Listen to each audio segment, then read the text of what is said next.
Let's get to Charles Payne. EMAC, thank you very much. The Dow rising for the 8th straight session as prospects of a China deal improve and President Trump makes a major about-face. Good evening, I'm Charles Payne, and we begin with these monster trade negotiations. The Wall Street Journal reporting the U.S. and China are closing in on a deal that would give China's ZTE Corporation a reprieve from potentially crippling U.S. sanctions in exchange for Beijing removing tariffs on billions of dollars worth of U.S. agricultural products. President Trump said in a tweet that he is, quote, working with Chinese President Xi on a way to get ZTE back in business and fast.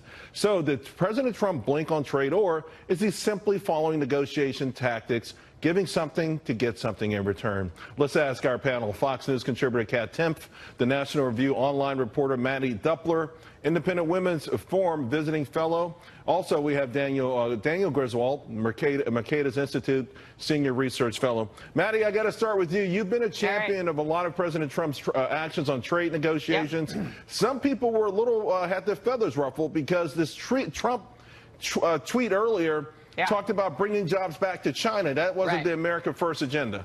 Right. You know, and I will also say that the other presidential tweet, be cool, is probably the best advice that we can take right now when trying to decipher what President Trump is doing with these negotiations. Now, looking at China, there's a lot that China needs to do in order for us to be very concerned about bringing jobs back to China. China is a country of 1.4 billion people, has zero protections for personal property, has absolutely no incentive for private enterprise. There's a lot of issues with China where if Chinese jobs are at the top of the radar for the American president, I think that there's a lot more that our president can be doing to talk about the economy here at home. And on the heels of our tax reform bill, the deregulation agenda the Trump administration has passed, you know, I think it's a mistake for the president to look anywhere else besides the United States when talking about investment and talking about ways that we can improve this economy. So moving forward, I think it's important that the administration continues to identify what goals they're trying to accomplish when negotiating with China, and then any actions they put forward to be targeted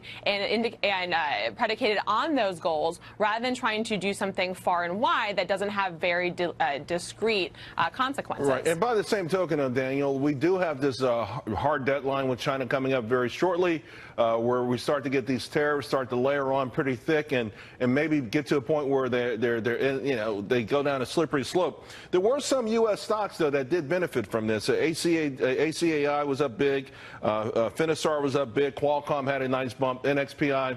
So there are some American companies that benefit from ZTE doing business in this country. However, this was seen as coming out of left field.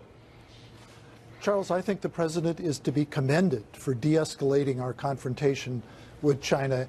As you point out, this isn't just about jobs in China. It's about jobs here in the United States. ZTE sources more than 40% of its components here in the United States. At least up until recently, they were spending $2.6 billion on components here in the United States, including semiconductors, the glass that goes on their smartphones. You mentioned Qualcomm. There's also Micron and Corning and others. And so this is good for jobs here in the United States. And we also have to remember, when our government cuts off supplies to foreign providers, that hurts us as well as them. It tarnishes our reputation as a reliable supplier.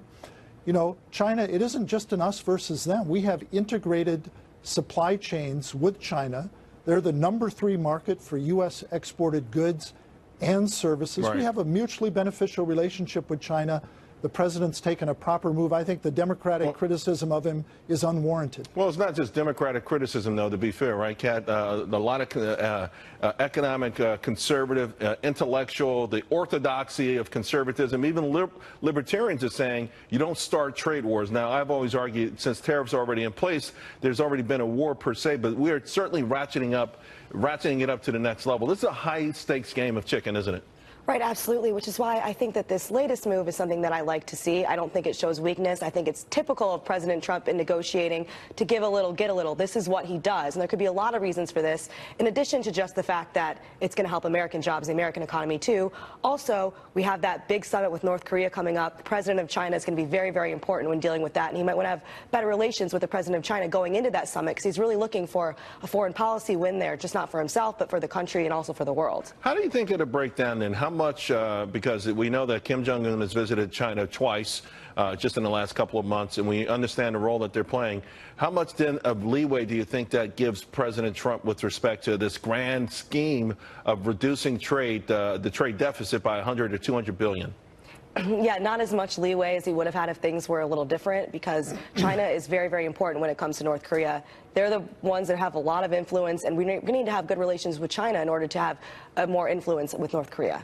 So Mattie, I mean, taking that into the equation also, of course, the idea we do want China to open their markets. I mean, again, I'm looking for the news to come out that, hey, China just opened their markets to more American industries. That's the big news that I think I'm waiting for next. I think that would be great news. What I want to see is the administration approach trade the way they approach tax reform, which is creating a system where we have a globally competitive marketplace. So I worry a little bit when I see the president tweet about just specific industries or specific companies. What we need is consistent trade policy that levels the playing field so that all companies in all countries can compete. Because we know the United States is going to win that competition. It's just a matter of having rules that businesses can anticipate and making sure that all of those rules are in place and don't continue to change just based on the whim of the tweet or on the whim of the day. Well, Mattie, let me ask you then, is this the most important thing for our economy this year?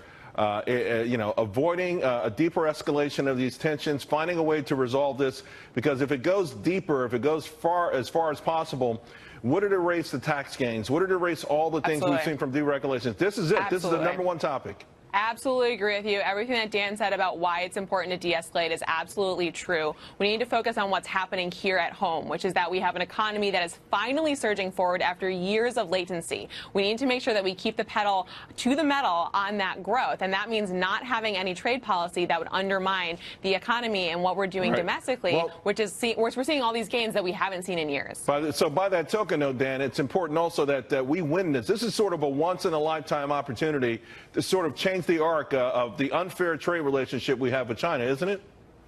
Well, Charles, we have a mutually beneficial trade relationship with China now. I'd like their market to be more open, but we can't go around dictating to the countries of the world what their trade policy is.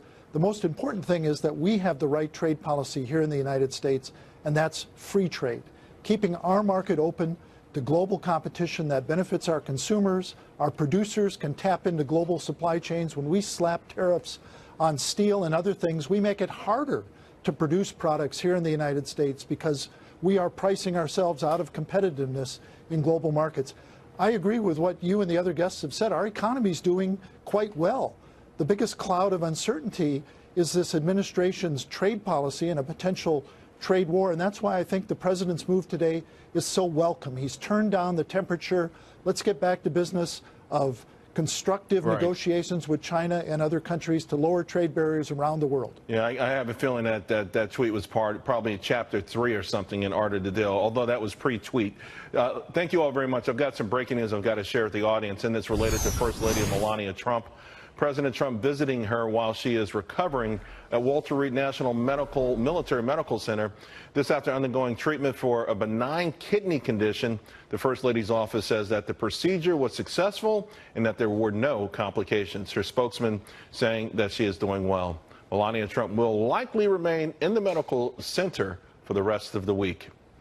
Next, Israel celebrates the U.S. moves its embassy to Jerusalem amid a storm of deadly protests just miles away. We're going to help break it down with the ambassador himself next.